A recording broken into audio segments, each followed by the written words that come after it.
Campo Brigadier General Vicente Lim, Calambas City, Laguna. Pinigting ng Police Regional Office sa Calabarzon ang patuloy na kampanya laban sa illegal na sugal, smuggling at oil pilferage sa buong rehiyon 4A, alinsunod sa estrategong direksyon at priority programs ni Acting Regional Director Police Brigadier General Hansel Marantan. Ang pinalakas na operasyon ay bahagi ng patuloy at pangmatagalang pagsusumikap laban sa kriminalidad ng PRO4A na naglalayong lansagin ang mga organisadong grupo ng krimen at protektahan ng integridad ng ekonomiya ng rehiyon. Ang mga tagumpay laban sa mga aktibidad ng iligal na pagsusugal, partikular sa mga urban at panloob na lugar, kasabay ng pagbabawas ng mga operasyon ng smuggling sa mga coastal zone.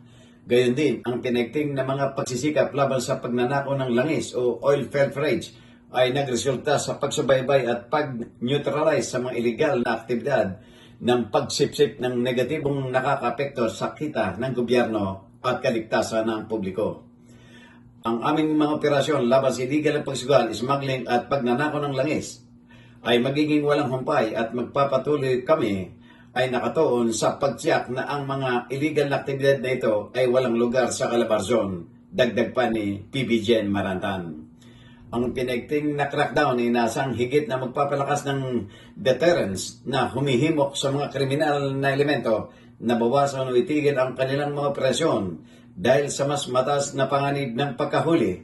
Dahil ang mga patuloy na operasyon ito ay magpapatuloy sa natitirang 4 na buwan ng termino ng Regional Director. Jojo Cesar Magsumbulag-ulat para sa journalnews.com.ph.